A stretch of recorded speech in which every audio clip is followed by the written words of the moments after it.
Hi, everybody, and welcome to another episode of Slappin Pickle podcast. So, how was your week? Good. I hope you guys had a good week. We had a long week. We had star testing here, so I was busy at school looking at a wall because you can't have any type of electronics or books They don't want you to cheat. or watch and stuff like that. So it's over. I had my finals this week also, so Woohoo! I know I'm kind of relieved. And if you see my hair wet and you see me without makeup, I just worked out and I went to go take a shower. I was just feeling lazy today. Yeah. I mean, I'm But 100% work from home, so I I know don't I told him you want to do something with your face, but he doesn't care. I don't need to impress anybody anymore. Yeah, we're here with you guys. This is like the real us, so we want to make sure that this is what you know what I mean. This is the real us. So Yep. So just to recap, so last week's episode we covered cheating.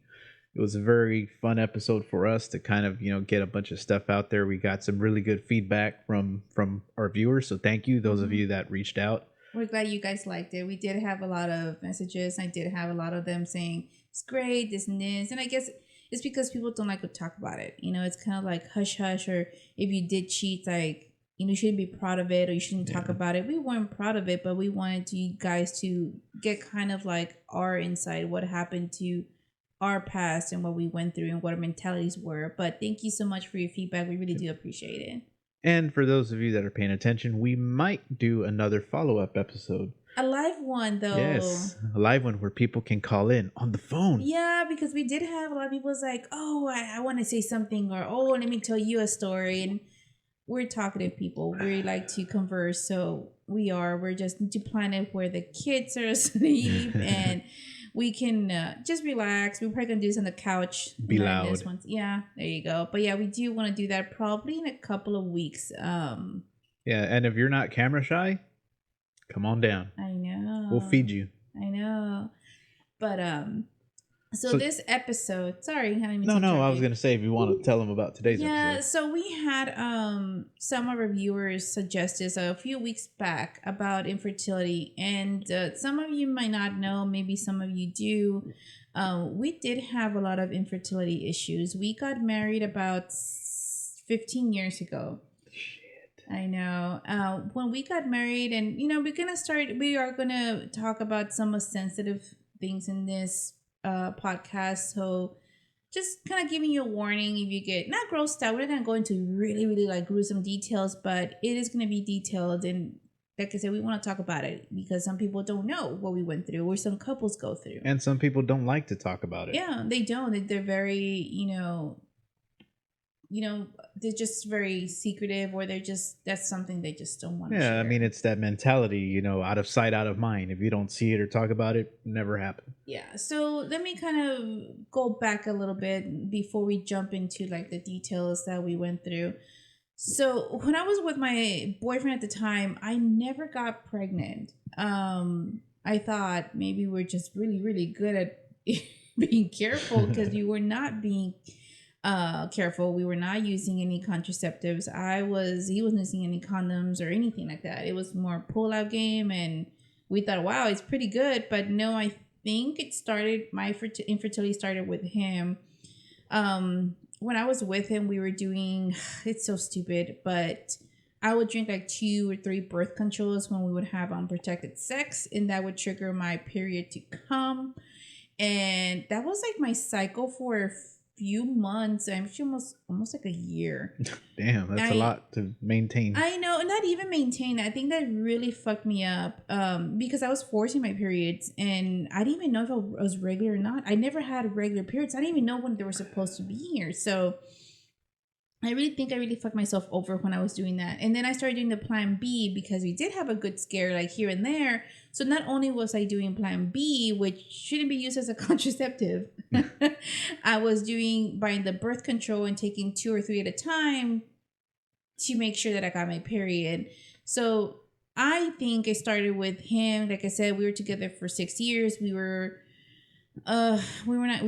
having sex probably 3 years of the relationship. So who does? I know. I think maybe I was feeling guilty. I was like, we should be using some. But when I got with him, we got married, and then we started right away. When you got with me, yes. Okay, because you made it sound like I'm sorry. We're on the subject of your boyfriend. And you're like, well, when we got with him, when we got married. I was like, whoa. No, when I got with Dan, we started right away trying to get pregnant, and it didn't happen. And then I started noticing that my periods were not consistent, and I was like, well, what's going on? So I think, how far along were we when we got married that we started going to a fertility doctor? Do you remember? It was about 6 years, 7, no, 7 years.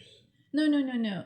Wait, was it? No, wait, it was about 6 because when we finally got pregnant, that first time we had said we had already been trying for about 7 years. Because we had been trying for a while and nothing ever happened. And we did go, I actually did a trial here. There was a trial here in San Antonio. I don't know if it's still going on. I don't want to say yes and you guys go ahead and look, but there was a free clinic that they would give you Clomid, which is a common fertility drug, or something else. It was like a secret drug. They were trying to see if your body reacted. Can't remember the freaking name. It's something with an L. So I would go in there. They would do an ultrasound. They actually checked my tubes with a dye, and that was painful. I remember when they inserted that dye inside of me, I felt like a burning sensation. But they were doing like a live ultrasound to see if there was any blockage in your ovaries. So anyway, that trial, it was about, I think I did it for about 6 months. And they didn't tell me they were giving me Clomid or that new drug. It was like a little box and you would drink it. And then in a month, they would do an ultrasound. They would take out blood to see if you were ovulating. And the cycle would start all over again. So we did that because it was free. And who doesn't like free medical care, right? But nothing happened. And I told him, okay, so this wasn't a good one. Then I started working for a financial institution and their insurance was pretty good. This was in 2010. 3 years after we got married. Because we got married in 2007. 8, 9, 10, 11, 12. 5 years. Was it in 2010? Just about, 2010. Oh, yeah. Okay, sorry. We don't want to. Wait, when did we live in Converse? 2010, right? 2013. No. Anyway, keep going. I know. We'll figure out the details later. Yeah. So I started working for that final institution, and they actually did cover artificial insemination. So I told them, we talked about it for a long time ago. Should we do it? Should we not? Should we just let God, guide us? But we really wanted kids. We had been married for a few years already by that time. It was in, like I said, it was in 2010. That's when I worked at the financial institution. So we went through it. We said, let's go. So we went to the fertility center here in San Antonio. The best part of the story is Dan had to give a sample in a little cup to see if his swimmers were good swimmers or bad swimmers or fat swimmers or no swimmers. It was like a bittersweet thing. I mean, guys, yeah, you know what I mean. I mean, you get to do your deed. You get a little couple of freebies. Except my freebies really sucked. The pages were missing. Some of them were stuck together. Some of the video material was a little bit grainy. Because it was from like the 70s. Well, he was making me laugh because I was waiting in the lobby and he was taking forever. I'm like, come on, man! I know you don't take this long. Like, so look. I was kind of shy because one, like I said, pages were stuck together and the shit I wanted to see wasn't there. So by the time I finally got over my jitters. I did the deed. I gave my sample. So I'm walking with my little brown bag. They give you a brown bag, right? So they give you, of course, that big old fucking cup that's like a half a gallon. And you put it in a brown bag, and I'm walking all cool, and checking out the nurses. Hey, what's up? Because they know what I just did. Mm-hmm. You're in a room between all the nurses. Stations. Yeah. So everybody knows. I mean, I'm pretty sure they listen. But anyway, so I put my offering on the counter. And this guy comes out. Big old motherfucker, man. I mean, huge dude. Looks like a football player. Well, he didn't brown bag his. I shit you not. His fucking thing was damn near overflowing. I was like, what the hell, man? Did you jack off a fucking horse or what? He told me, babe, I'm so embarrassed. This guy, like, boom. And he was like... Yeah, made it look like I got my shit out of a little fucking dropper. Like, boop, boop, boop. I know, so he told me, but before we started going through the whole process, he got evaluated, so they told him he had a good amount of swimmers they were just a little slow. They were strong. Yeah, they were just a little slow. Slow and steady wins the race. So it was my turn. So I got an ultrasound. I got blood work. You know, if you've gone through this, you know the process. You were there to be examined inside and out. So after a few ultrasounds, they determined I had PCOS, which is called polycystic ovarian syndrome. That sounds horrible, doesn't it? It sounds like a disease. It sounds a lot worse than it really is. So what this is, with the way they described it to me and the way I kind of Googled it and I did my research, at the time I did see a picture of my ovaries. So one ovary had about 32 eggs, they call them follicles. And the other ovary had about over 25. And I asked, I go, oh, that's good, right? That means that I have like all these eggs that can be, you know, yeah, I can ovulate and get babies. And they're like, no. I go, that's really bad. It's like what's happening is that you have all these bunched up eggs in your ovaries and they never mature. So they never grow to their potential. So basically they were just growing to a certain amount and they just die. So I never got to ovulate. And he's like, a normal person, a normal woman has about 3 to 5 in each ovary. And I had about 30 something.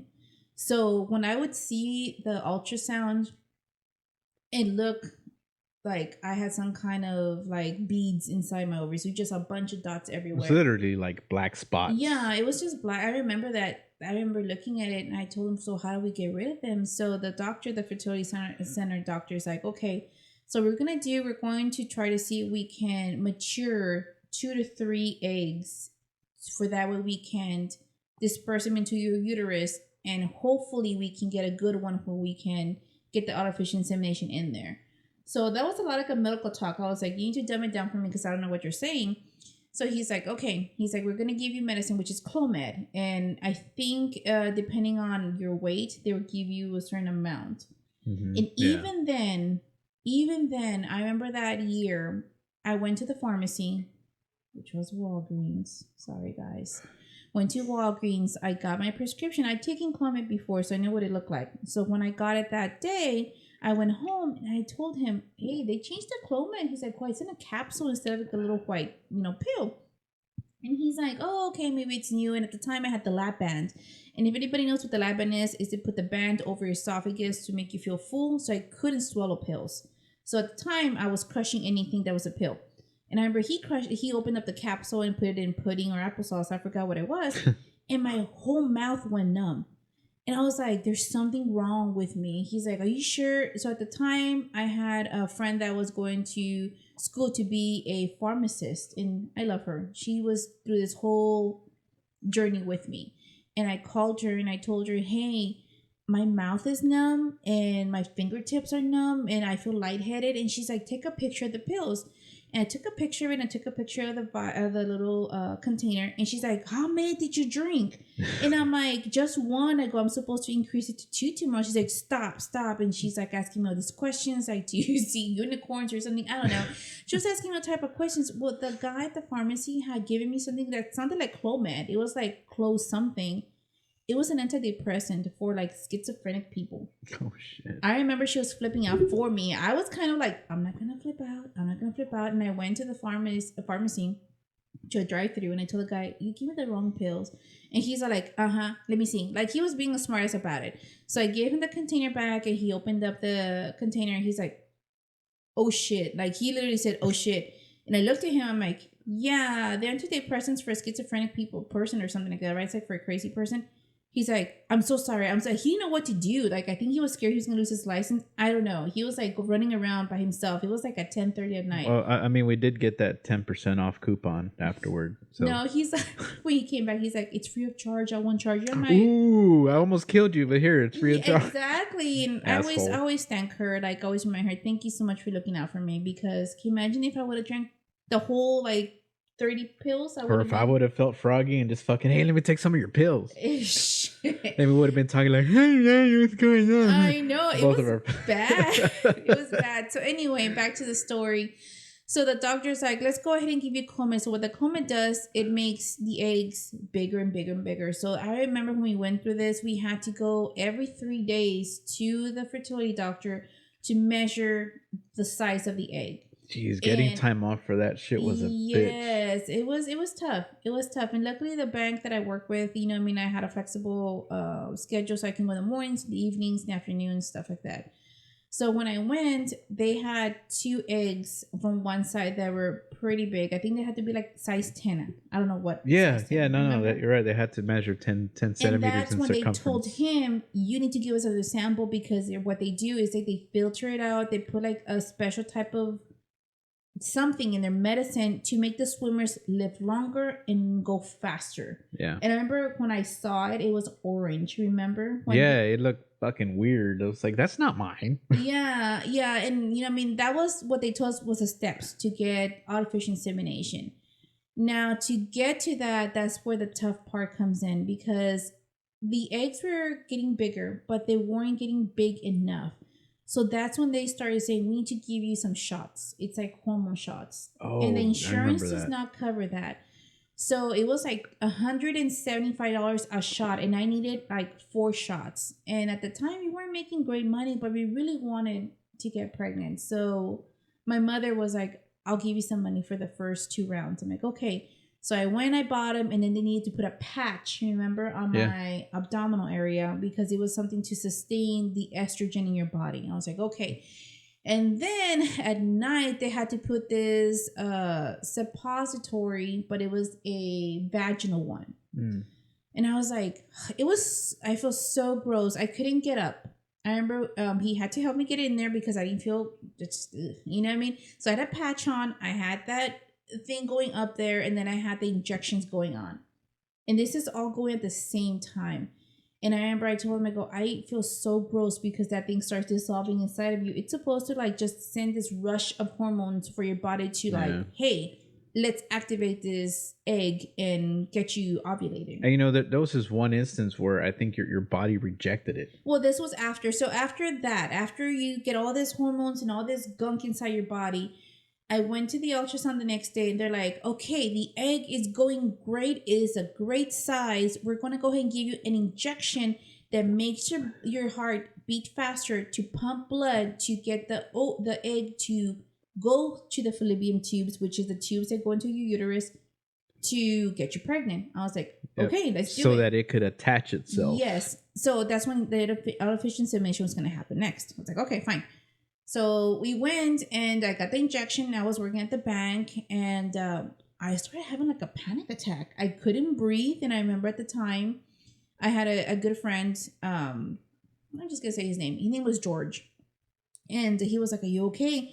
And I'm like, I don't feel good. He's like, what's wrong? And I started hyperventilating because I've had panic attacks. I've had a history about like when I was younger. So I started panicking because I couldn't breathe.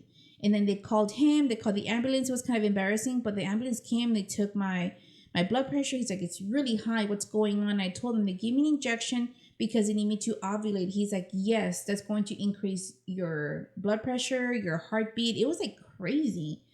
And I remember I went home and I relaxed. And the next day, that's when they said, okay, Miss Luna, we need your sample so we can, put this chemical in there and do the artificial insemination. So remember, guys, this is all going like at the same time. It's a lot of shit to process and for your body to go through. And at the time, I was still a heavyset girl. So once I remember when it was time, in the morning, they put you in a gown. It's kind of like a small procedure. And the doctor has this big, I think it's yes, it is. It's a catheter with injection at the end. Looks like a giant turkey baster. Yeah, but it's a catheter. It's huge. And so you guys have an idea what people like me go through to try to get pregnant. It is very painful. So that tube goes up to your vagina. I'm just gonna say it. I was gonna say pussy, but because I'm very vulgar. But let's go ahead and make it more, nice. Into your opening. Yeah, into your opening. And it goes through your cervix. And it's fucking painful. It's like you cramp up. And I remember the doctor's like, don't close your legs. And I'm like, I have to because it hurts so much. They actually had a nurse that was holding my knees. Well, shit. Well, she almost broke my fingers because you were holding my hand. Yes. So once he gets in there, he gets the semen that's orange because they put that special thing in there. He gets my mojo. Yeah. And he squeezes it. And I remember I told him, it was so gross because I actually felt it go in there. Mm. It was not like, ugh. And the worst part, the doctor's like, he closes my legs and he's like, okay, sweetheart, don't put your legs down. Like, did you just have sex? Like, it was so gross. Like, ew. Yeah, he was already grabbing a cigarette from his coat Yeah, pocket. he did. He patted my knees and he's like, keep your knees up. Don't open your legs. So he stepped out. And I remember we waited for about 2 weeks. And we went to go get an ultrasound. We did the blood work. And that's when the doctor called me. He's like, Miss Luna, it was not successful. He goes, your body rejected it. So they were able to get the semen to go in there and to ovulate. And everything was great. But my body rejected it. My uterus is like attached it. And then it just threw it out.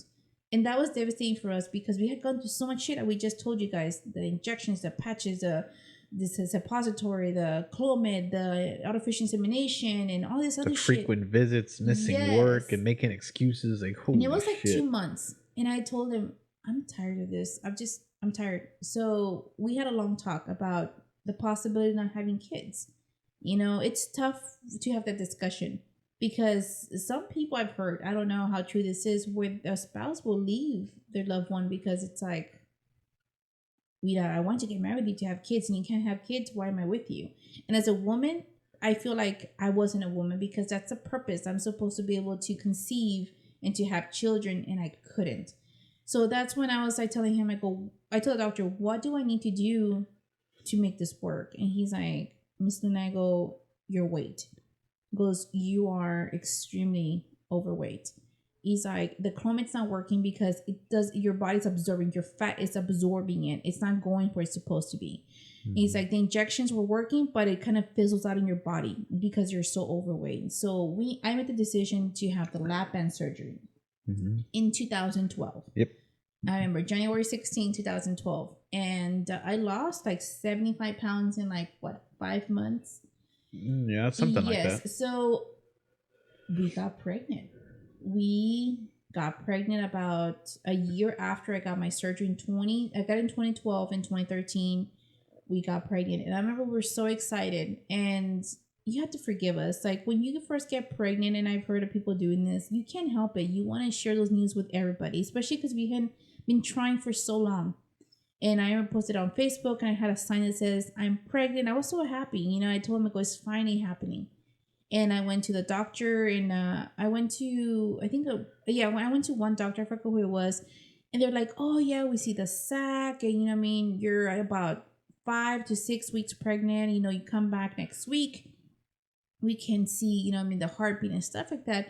So we were over the moon. You know, we were telling our friends, oh, guess what? We're going to have a baby. Like I said, we have been trying for so long. And you have to forgive people like us because do it prematurely because we're so happy. You know, it's finally happening. Yeah. So the 7th week comes along. And I didn't know anything about, you know, doctors or anything like that. So I found one. I think I had Googled her and somewhere in Lewis Pasteur Road. I forgot her name and I wish I knew because she was so rude. She made me feel like shit. So I went, he was with me. They call my name. I go into the room and I'm like anxious, you know, am I going to hear a heartbeat? What's it going to look like? So they did the vaginal ultrasound because at that time they don't do the over the stomach because it's too soon. So I remember they put in that wad in there. Yeah, that weird wand. I told him it feels so uncomfortable. It's not satisfying at all. It looks pretty uncomfortable, guys. If you've ever sat with your wife and those types of things, or you haven't experienced that, it's really weird. It's like someone's violating your wife with some fucking stick.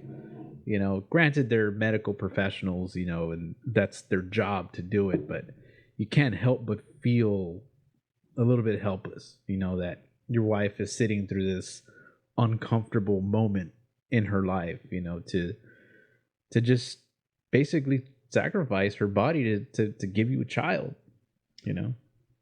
So I remember the doctor looking at the screen and I'm sitting and, you know, I really not in bed and she's like, she goes like that.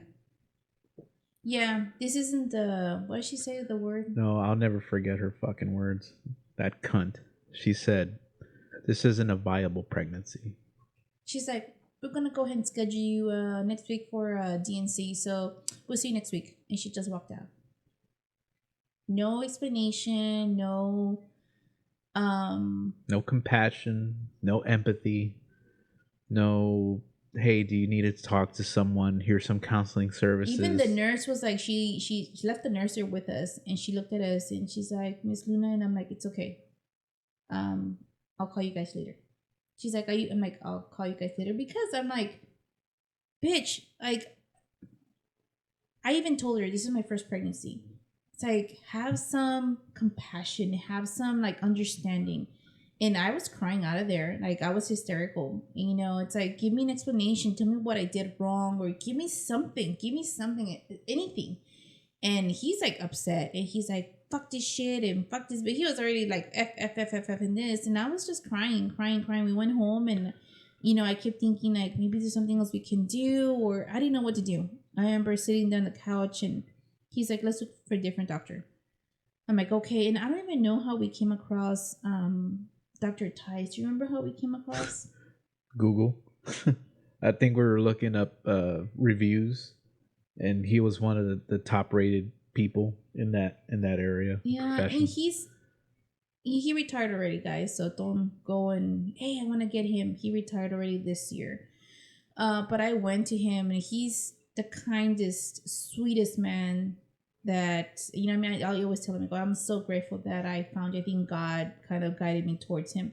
So we went, and I told him what had happened with the other doctor. He's like, okay, honey, let's go ahead and check you out. So we went to see him, being, you know, ultrasound, and he looked.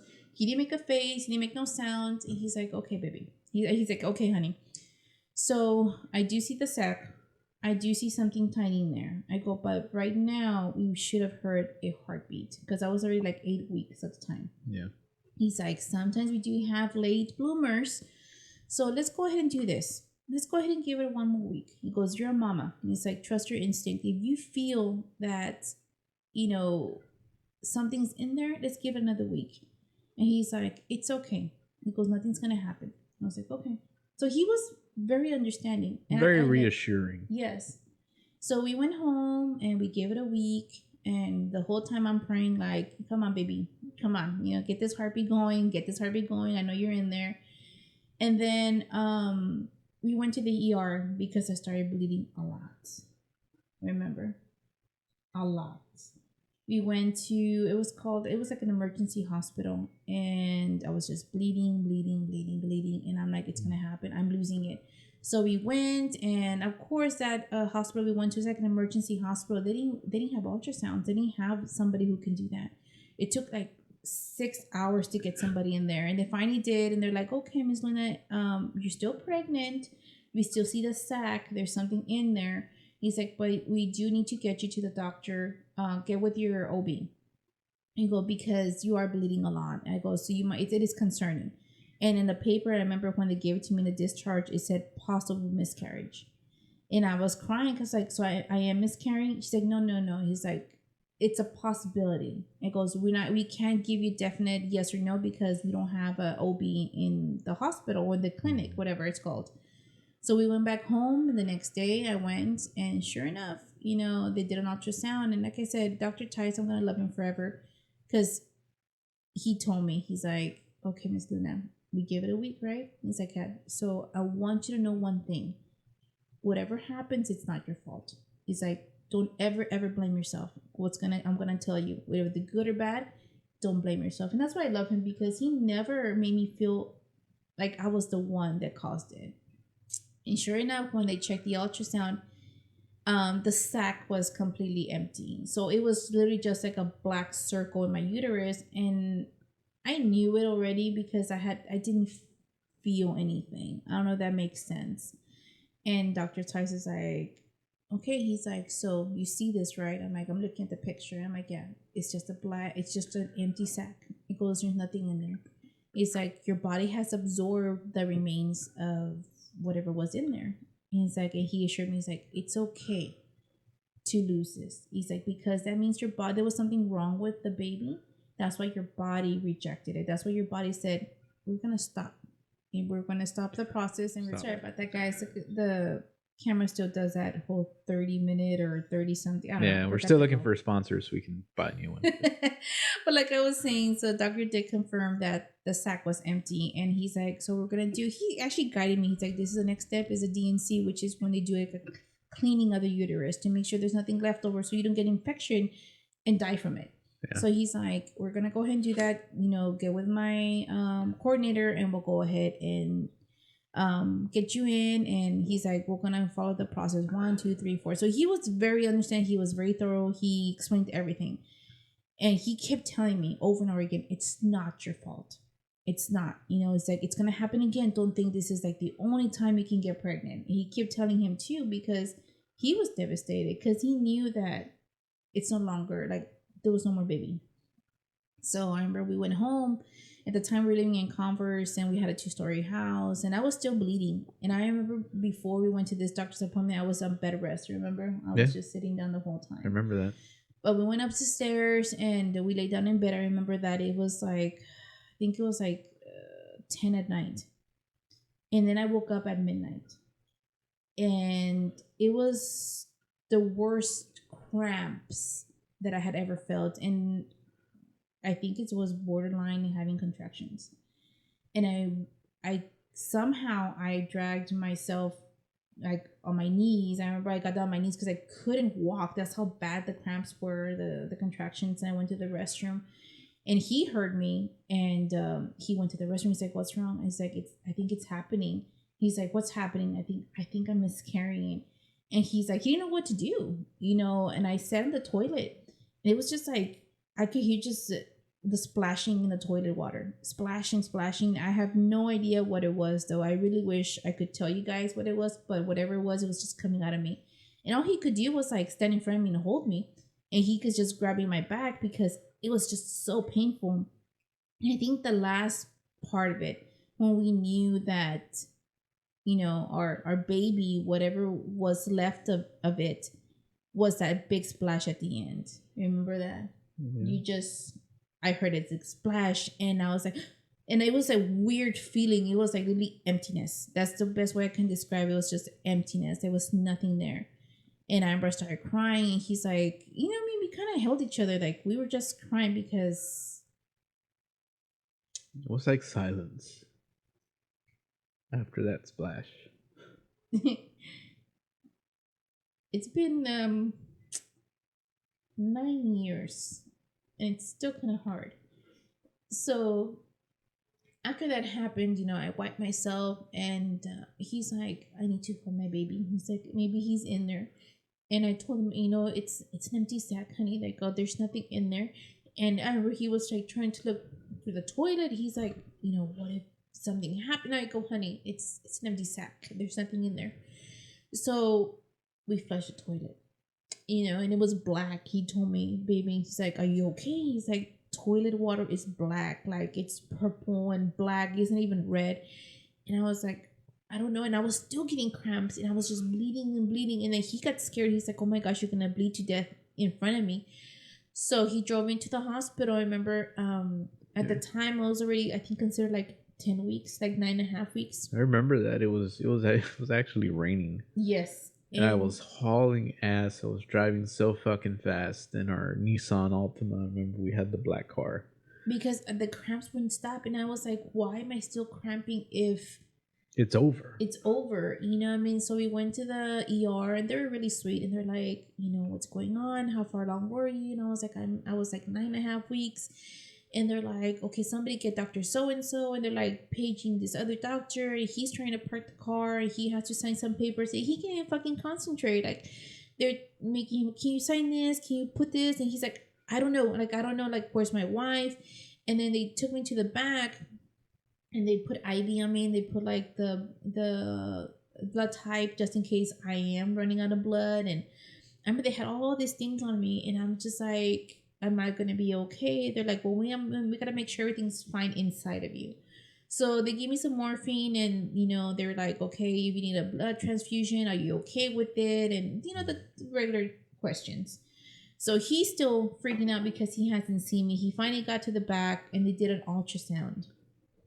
And I remember, not the beer, right? Sorry. I remember the guy was so fucking weird. Remember he was talking about football while he was inside of Oh, me. I know this is gross, but you know, just to shed some light on the tense situation. I mean, I'm fucking speeding down the highway. I get to the hospital. I like slam on my brakes at the emergency entrance. I run inside. Of course, the fucking doors are locked. I'm kicking the goddamn glass and I'm yelling at the receptionist eating her fucking donut, saying, "Hey, get your fat ass fucking out here." They're like, sir, what's going on? I need a fucking wheelchair. My wife is bleeding. She had a miscarriage. I need somebody to get her like right the fuck now. And so they moved with a little bit of urgency, not like in the movies, like I was kind of expecting where they fucking run and Grey's Anatomy. but they got her in the wheelchair. I went to go park the car, and of course I'm frantic as fuck trying to look for my wife because they locked the goddamn door again, so I had to kick it again. Sir, can I help you? It's like, bitch, didn't you just fucking see me pull up here screaming? So yeah, I finally find her, and it was fucking weird. Doctor, like, he had a funky accent. I can't really replace it, but yeah, he did. He started talking about fucking Yeah, football. so they gave me a vaginal ultrasound, and by then the cramps had stopped already, and I was feeling a little bit better. I was still real lightheaded because I did bleed. Shit. I spilled my beer. God damn it. Oh well. Continue. Would you like a tissue? No. So I have my legs open and he's looking in there to make sure there's nothing left over. He's talking to me, hey, did you see that game last night? And I'm like, I'm like, what? I remember looking at him like, fucking that's in front of me in a chair, with my legs open. He can see everything. And he's all like, looking down, like he's still upset with what's going on. And he's like, he looks up at the guy like, what? That game, man? Did you see that game? It was good, right? And he's like, in there, and I'm just like, he's like swabbing, doing. It's like 3 a.m. too. And I'm like, this dude. So, and I remember telling him, I remember this, and I told him, don't be surprised if you see lots of follicles. I go in my ovaries. I go, I have PCOS, and he stops, and he looks at me. He's like, you have what? He's like, I have PCOS. I go, so I have a lot of follicles in my ovaries, because he was checking my ovaries too to make sure there wasn't anything stuck in there. Yeah, doing an ultrasound, make sure nothing was left. Yeah, so I was clear. My body did throw everything away. I didn't have to have a DNC, which is good. That's what you call it, right? DNC. Yeah, your body did it naturally, which is one of the things Dr. Tice said might happen. Yes, because but if it didn't, we were already scheduled for it to happen the next day. Yeah. But that guy, the ultrasound guy, he's like looking at my ovaries and he's like, Miss Luna, you're not considered like a PCOS person. And I'm like, are you sure? And I sprung up and I'm like, what do you see? And he's like, I see 3 eggs on one ovary and I see 2 on the other one. I'm like, and I looked at Dan across from me. I'm like, and Dan got up and he's like, we're both staring at the screen, and I'm like, "Are you sure?" He's like, "Yeah, Meluna." He's like, "You're no longer considered, like you have PCOS. Like you're fine." And I stared at him, and we went home, and I remember we were just like kind of whatever about it. Yeah, and I was like kind of in shock, and I remember we went to IHOP after that. We accepted what had happened, and we had a long talk on the way to IHOP about. It's okay. He told me, he's like, it'll happen again. And whenever God decides, we'll be ready for it. And I remember he tried to make me laugh because there was a gun show happening across the highway.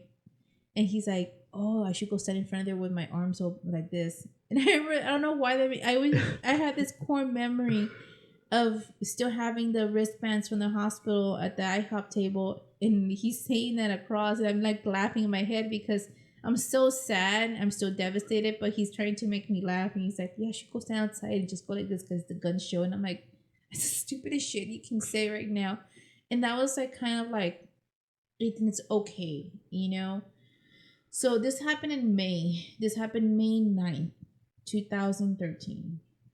It's weird how you remember days, right? Like traumatic things.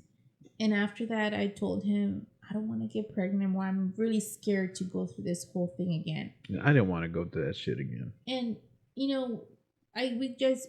told you guys kind of like a summary what we went through to get pregnant, but I went through it physically. And people don't talk about this, but the dad the partner, they see all this shit, and some of them took it hard. He took it hard because he knew that, the possibility of being parents was completely gone. And what if it never happened? That was the closest we were going to get to be parents. And I told him, are you okay with not having kids? We keep having the discussion, and he's like, maybe we should adopt. But it's so fucking hard to adopt. You have to have like a perfect credit score, and You have to have like a bachelor's degree and shit. It's like applying for a fucking job. And I was like, we can do that. It's like we had shitty credit and stuff like that. So fine. And I remember in August the same year, we went to go see his sister, which, bless her heart, because she passed away. She's like, Mayra, bring me some jalapeno poppers from Sonic. And I'm like, okay, whatever. And she's like, we're going to have movie night tonight. Because she knew we had gone through, you know what I mean? And other people, they were there for us when we need them. And the girl was talking about the pharmacist. I still love her to this day because she was there. She came the next day. She came to talk to me. Her husband was really good friends with my husband. Still is. Yeah, still is. They talked to us and they said it's okay. And she was there. Like, she has no idea how much I appreciate that. Of all the people that I thought were going to be there that were close to me, they weren't there. She was. And, I consider her a good friend, but that point forward, she's always going to be like my best friend. Because she was there. And you know who you are. But when that happened, back to the story, when his sister called and like, well, I'll up in your bomb or something, whatever. So we we were watching the movie, and I ate one. I'm like, ew. I go, this shit is like podrido. And he's not like, are you sure? And his sister's like, let me see.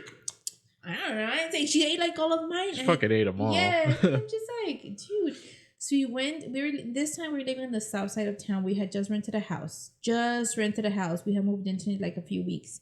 Yeah. And got tired of Converse. Yes, and I told him that, babe, I go, this shit, like, that queso was podrido. Like, it tasted really funky, and I was just throwing it up, and then he made a comment. And he's like, it'll be funny if you're pregnant. And I remember sitting in the toilet because not only did I have throwing up, I had the runs. And I remember looking up at him, and I'm like, don't say that. And he's all like, babe, what if you're pregnant? And I'm like, don't say that, because I was terrified. People who've gone through this, it's not easy. It's a lot of trauma in your body. On your emotions, on your mind. And I remember we were looking through the sink, and I go, do we have a pregnancy test? And we're looking, and I think we had like the Dollar Tree kind, right? Dollar Tree? We're better than that. It was Dollar General. Dollar General. I mean, I wasn't going to pay no fucking $29 for the EPT or Clear Blue or whatever bullshit you see on TV. And I remember I drank some water, and I peed whatever I had in my body inside that little chingadera. And I put it on top of the sink, and I'm still in the toilet because I didn't feel good. I had the shit, I was throwing up. I just didn't feel good. And he starts like laughing and like crying at the same time. It's one of those like, he didn't know what was going on. Like, he didn't know how to feel about it. I'm like, what? But it's because you had thrown it in the trash. Remember? Because I didn't see anything. We were waiting for a few minutes. You know how the box says wait like 5 minutes or 30 seconds? I mean, 5 minutes feels like a fucking eternity when you've gone through what we've gone through. And then you're rolling the dice again. Yeah, and I remember he was like, babe. I'm like, what? He's like, I pulled it out of the trash. He's like, how do you know you're pregnant? I'm like, it says 2 lines. He's like, there's 2 lines. I'm like, He's like, there's 2 lines. I'm like, no, there's not. And I remember just crying. He's like, I didn't want to go through that. As much as we were trying to get pregnant and we wanted kids, it's like, I didn't want to go through that. And bless y'all's heart that have gone through this multiple times. Because I know somebody who's has 3 little angels. And I'm just like, I couldn't go through it again. I couldn't imagine this person going through it over and over again. And it's a difficult conversation to have because there's a lot of people still going through it. We have several friends who can't get pregnant. they're not even like unhealthy. They're like fit, and they still couldn't carry a full term, and it makes you wonder like what's going on that you know what I mean, that you can't hold a pregnancy. I thought it was just Yeah. us, but it's a very common thing. Apparently, it's not rare anymore. It's common around families, country.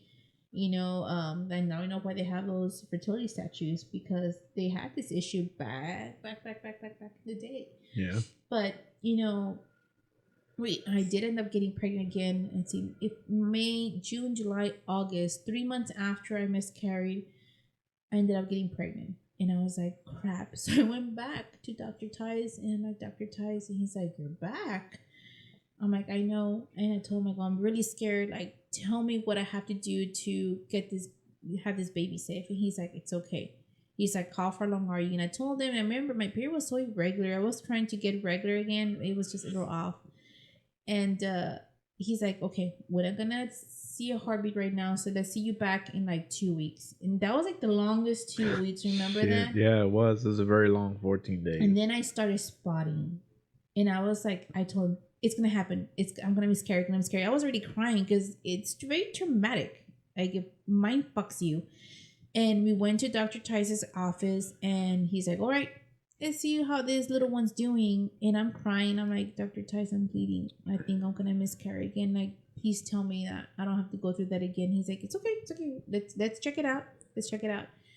And I remember when they did the ultrasound, it was like the most beautiful sound. It was like I could hear the heartbeat. And he's like, oh, there it is. You see it? Look, and I could see it, just like, it's like a little circle just going around like this. And I was like, and we were both quiet. And he's like, oh, he taking pictures. Congratulations, guys. You guys are pregnant. And excuse us, you see a pinche fly? We've been trying to catch it. Like, it got in when we are doing our lawn this afternoon. Who was doing the lawn? Remember you were doing the grass thing? The kids opened the door and the moscas got in. Oh, yeah. So if you see one, it's because of that. I think it's a zancudo right on your stomach. I don't know. If you guys see it, it's a fly. I probably want some of that beer I spilled on my shirt. But yeah, no, he told, congratulations, guys. And I told him, I'm so scared I'm going to miscarry. He's like, it's okay. He like walked me through it, and he was like, well, be careful and this and this. And sure enough, we had our baby girl, 8 pounds, 6 ounces, 21.5 inches long, baby girl. And she just turned 8 a few weeks ago. Yep. She was her rainbow baby. But, we experienced infertility for so long. We experienced loss, and we experienced parenthood all in like a few years. And for you guys out there that are going through this, I'm just gonna give you these words, like, don't give up. And if it happens again and you lose it, it's okay, because the Dr. Tice's words always ring in my head, like, it's not you. Like, don't ever blame yourself for losing your pregnancy. I go, it was just meant to be. It was even better, because that means that something could have been wrong with the baby. You could have had an extra chromosome, like, or it really, like, I think he's an extra chromosome where it could really mess up like everything. He could have been born without a brain. He could have had, a heart problem, or he could have been something. He's like, your body knows that it's not a good egg, so that's why I threw it away. He explained it so nicely, not like the other fucking cunt nugget that was all like, this isn't a vibe. And she just fucking left the room, and I'm just like, fucking rude. Like, I wish I could remember her name, because I would have I don't know. What's the point, right? What's the point of complaining? It's like, she's gonna lose her job. She has all these people in the waiting room, so she must be doing something right. But we always tell people that are having this issue, having trouble getting pregnant, try. We went through it. We went through artificial insemination. We couldn't afford what's it called? The IVF? Yeah, the one that's like 25,000. Yeah, we were just too damn poor. My insurance wasn't going to cover it. So we did the artificial insemination. But I know people gone through it, and sometimes it doesn't even work either.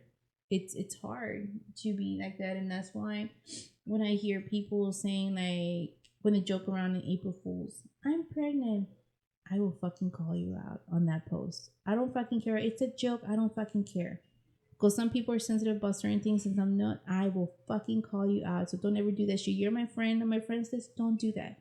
I go, it's very, very sensitive. It's like making fun of people. Oh, you have cancer? Haha, me too. No, it's getting to that point where it's a sensitive topic for a lot of people because you go through this shit, you know, but at the end, there's always an answer, whether it be the perfect time to have kids or not.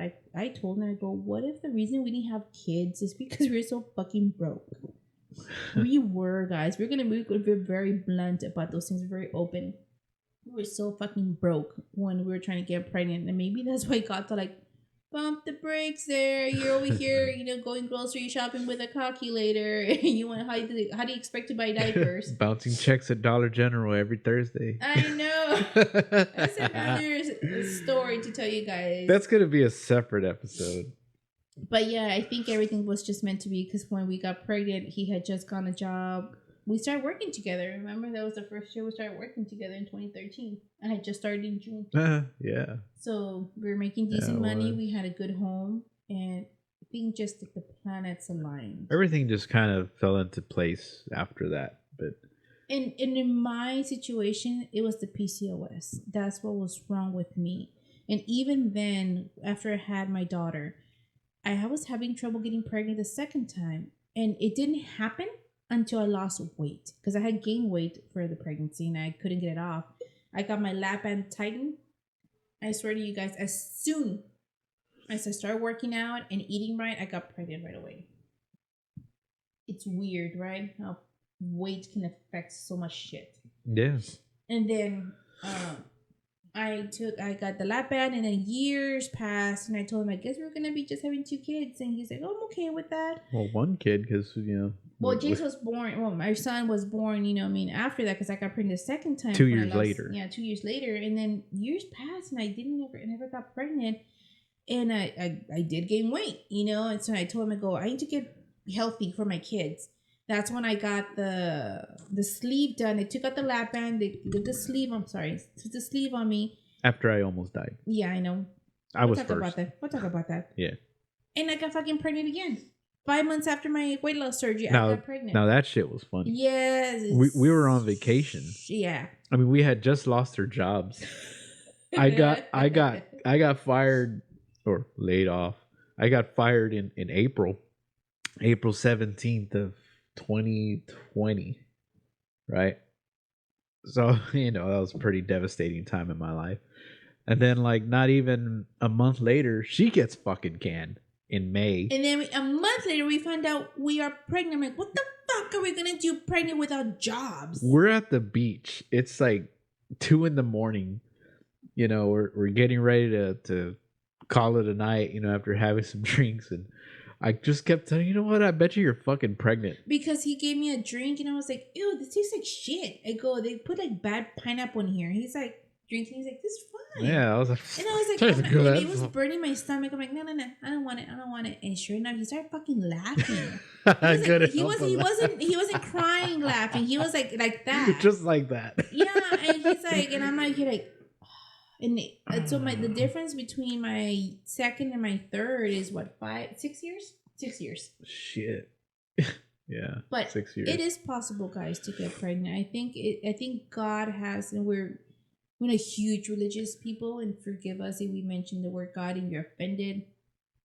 Tough shit. I think it was just meant to be. I think God had plans for us, and this was it. We had to be patient. We had to wait. We had to get our shit together. That's what it was. And, you know, now we have 3 kiddos. We've been together for 16 years, married for 15, and we have 3 kids. It kind of sucks, though, because we see a lot of our friends with kids that went to college and they're fucking graduating and shit. Yes, and we're over here with the oldest is 8 and the youngest is 1. Still got a long ways to go. But, you know, we wanted to make this podcast because we wanted to share something that's dear to us. It's a lot of people go through it, they don't talk about it. We wanted to talk to you guys about it.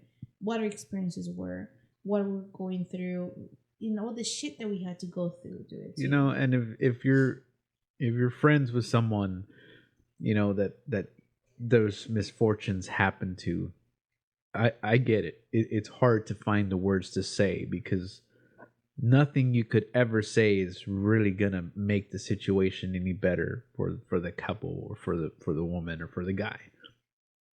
Say something, because that's something that you say, even if it's stupid or it's humorous or it's cliche or cheesy, that shit really goes a long way. Mhm. And I'll tell you why, because it shows that you care enough to say something. It's a very shitty feeling when you have friends and they're not really there for you the way you would expect them to. It's like, I'm not saying you need to be available at 3 in the morning so I can vent to you or, cry on your shoulder at 3 a.m. But fucking say something. When you know something bad has happened, hey, sorry that happened to you. Are you doing okay? Even if you're lying through your ass when you say, there's anything I can do, let me know. Let me know if you need anything. Because one day someone might say something. Yeah, I do need something. Can you give me a ride to church? Can you take me to my mom's house? Can you watch my dog so I can go somewhere? Something, anything. Bring me some food. Bring me a beer. Anything can help that person on the other side. And guys, be compassionate to your woman. Be there for her. You know, it's the shittiest thing to stand there and watch your the love of your life go through that. You feel so helpless because nothing you can do is going to make her feel better. That moment when I was standing there and she was on the toilet, I had no fucking idea what to do or how to handle this situation. My job in this family is to be calm, is to handle anything that happens to us. And that was the role I played that night. And all I could do was embrace her and comfort her and just tell her it's going to be okay. Everything happens for a reason. As cheesy and cliche as it sounds, everything happens for a reason. So, guys, support your ladies, support your women, be there for them, be their rock, be that person that gives them that comfort that they need at that very moment. Because I tell you, that's probably the secret to a very good, successful marriage. It's just being there for each other. And that's all I got to say about that. Just like Forrest Gump. Yeah, guys. So, you have any questions, messages, thank you for allowing us to share this with you guys. It's a good thing I took a shower and I don't wearing makeup because it would have been a hot mess. It would have been like that guy from Weddings. Oh, yeah, but like it's been so long. It's been a few years already, and I told him like, oh, it doesn't hit me anymore. But when you start talking about it like this, it brings flashbacks, like smells, colors, sounds, certain things, kind of like crap. You know what I They mean? trigger those things. Yeah. But you know what I mean? Like I always tell everybody who's going through this journey, like there's an opening on the other side. It might not be soon, it might not be tomorrow, it might not be next month, but it'll be there. You know what I mean? It took us 7 years to get there. It's long 7 years, but it finally happened. So don't give up. Échale ganas. And I mean like have sex. Yep. That's probably the funnest part. Yeah, but like I said, we wanted to discuss this with you guys, and the next episode is not gonna be this. Oh my god, no. It should be. What is the next one? Well, let's see. You guys pick for us. Yeah, let's do that. Let's do like a roulette thing. So, if you're watching the podcast, if you're one of our subscribers or followers or friends, throw us some ideas.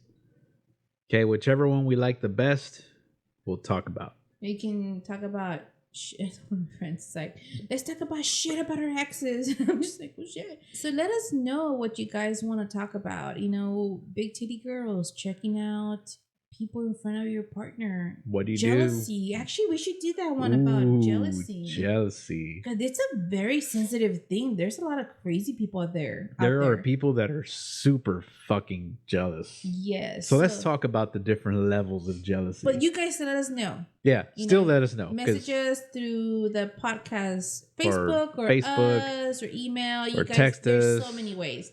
If you know where we live, come to the house. But bring beer or but food. Stay tuned because we are going to do that live one about cheating because we have so many people. It's coming. We just need to get the right equipment so you guys can call in. Or if you're down with coming over to the house and being live in front of a camera, in front of a studio audience, and go for it. We'll do it. Let's have fun. Well, we'll see you guys next week. Thank you so much for being with us. Enjoy your weekend, and we'll see you next time. Bye.